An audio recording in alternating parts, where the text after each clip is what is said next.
Hi, I'm Helen Rietz. I've lived in Montana for about 15 years now, and I have two passions.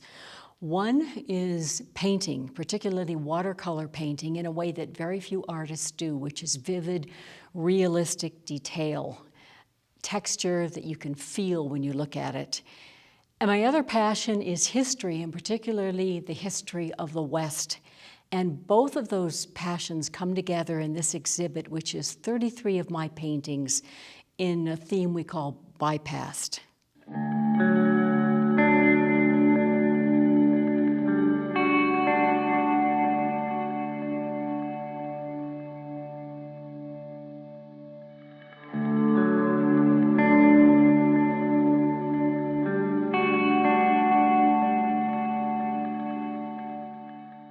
Well, the idea for Bypassed came to me about 3 years ago.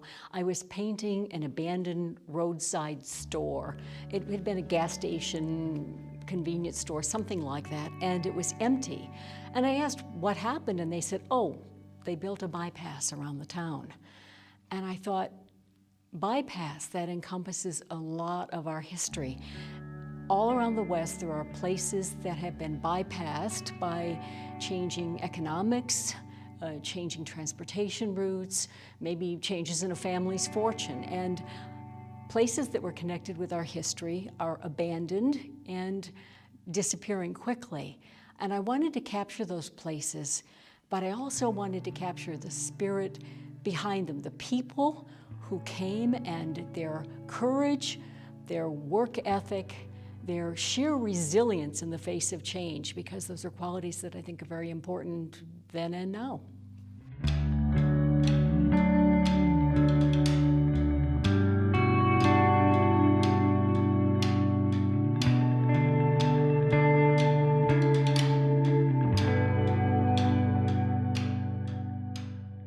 A lot of what makes my work unique is that I've gotten access to places that many people, many artists don't.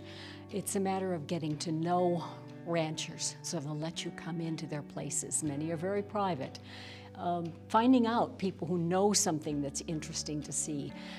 Going out in our four-wheel drive vehicle to places where we get down and dirty and go into buildings that are dangerous, through snakes and holes and bees and things, to find places that are off the beaten track and being forgotten. So when there, I take a whole lot of photos, maybe 100 or 200, and I put them away. And I know that my paintings take a long time. Each one can take days or weeks. So I want to be sure that what I'm painting is worth the investment of my effort. And what I find is that when I put them away, at some point, often it's in the early morning when I'm just waking up, coming out of a dream, there'll be an image that floats up to the top, and I'll think, okay, that's what I'm going to paint next. So then I dig through the photos, I put them together sometimes in combinations, do detailed drawings, because watercolor, if you don't know, is a very unforgiving medium. If you mess up, you start again. You don't fix it very often. And so I do detailed drawings, and when I'm sure that a drawing works, then I start painting. And I paint with, it's a laborious process. I have incredibly large and incredibly tiny brushes. I have one brush that one of my mentors says is what you use to paint the eyelashes on a seagull. It's that small, and all of that goes into capturing the details that's in my work that makes it feel so real. People say, oh, I thought it was a photograph. And I guess I can take that as a compliment, but the truth is, it's a long way from being just a photograph. So this series of 5 paintings is an interesting example. It's called Circa 1880, the Hay Barn Door, and I got a tip that there was a hay barn, which had been in central Helena, obviously no longer needed because we don't need to feed hay to the carriage horses from the Upper West Side, and the building was to be demolished. And I heard that the door was really interesting. When I went there, it was, well, trucks in front of it, dark, not much light coming in. I finally realized that it would only be beautiful if I could get raking morning light on this. So I actually got up at increasingly early hours of dawn every day and drove over to this site to find the right moment. And there were 4 minutes, literally, when the light hit this building and created the raking light across the painting that I wanted. So I took pictures from that. And what I did in this series is I painted the entire door, which is now gone, the building's been demolished. And then the 4 paintings here capture the details. If you went down the center line of the door, I've done a painting of each of the beautiful, unique details that are almost abstract if you look at them from a distance, but if you move in close, you'll see they're highly detailed and realistic.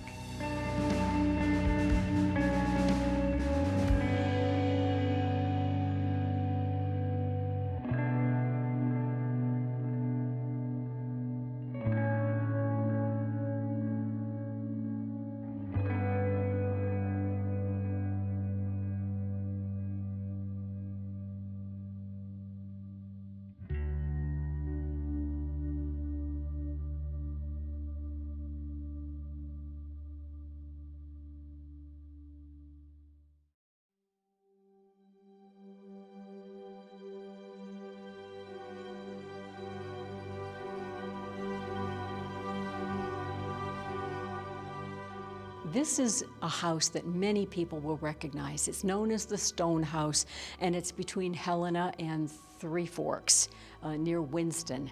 Most people drive by on the highway and see it off to the west in the distance. I was intrigued by it and got permission from the landowners to not only paint it, but to go in close around the building, into the building, and take as many pictures as I wanted to paint. So I've done 4 paintings of this house. This is the one that would be most familiar. This is the view most people see. And the other 3 are different views of the exterior and, in one case, the interior of this building. It was an amazing house in its day. This is the outside of the house, but seen from a different view, close up and seen at sunset. And I thought it was just beautiful in its solidity. I call that one Stone Endures, because the reason this house is as strong as it still is because it was made of stone, very expensive and prestigious in that day. This is the doorway. It's the most beautiful part of the house to me. And in this painting, I got to paint 2 of the things I love to work on the most, which is old textured wood and stone.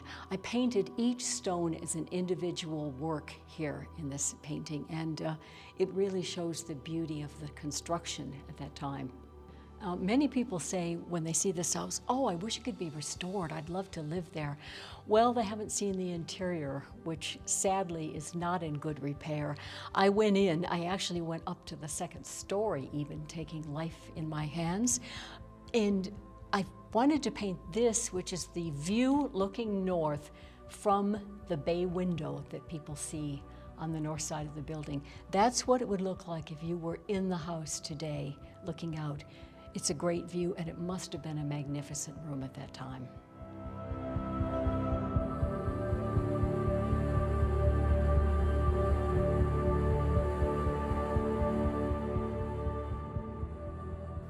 This is a painting I really love of a subject I love too, and that's the grain elevators, country grain elevators.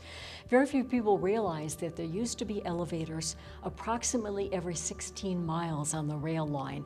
That was the distance that a farmer could go and get back in the same day with a horse-drawn cart to take his grain to the mill.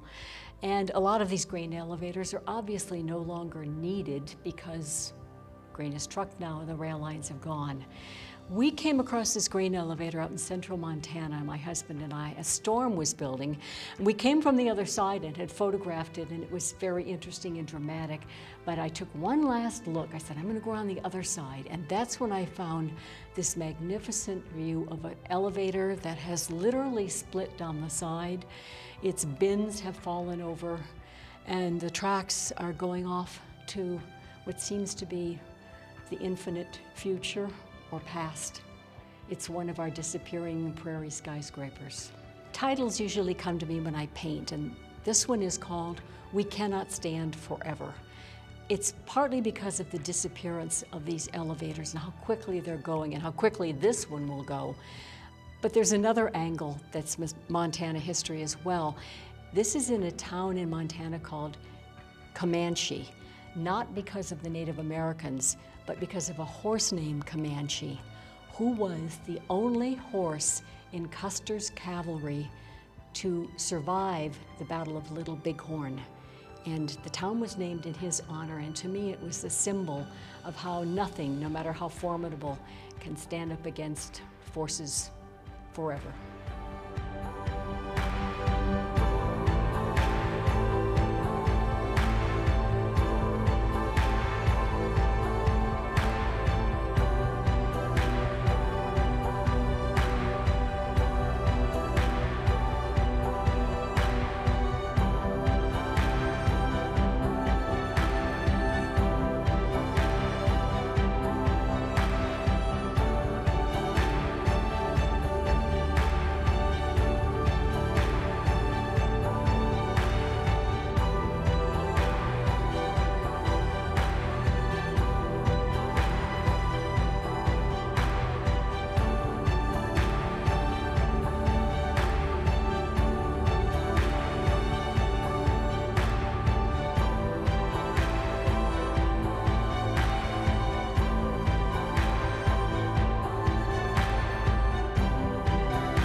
Some people might think bypassed is a sad or gloomy theme for an exhibit, but for me, there's a lot of joy in the whole theme. Just like there's joy in this painting of the abandoned playground. Yes, it's abandoned today, but in its day, it was a place of laughter and companionship and courage. And those are a lot of the qualities that I tried to convey in this exhibit. I hope you come and see it while it's here at the Holter. I'm very excited and proud to be here and to show these works at this fine museum.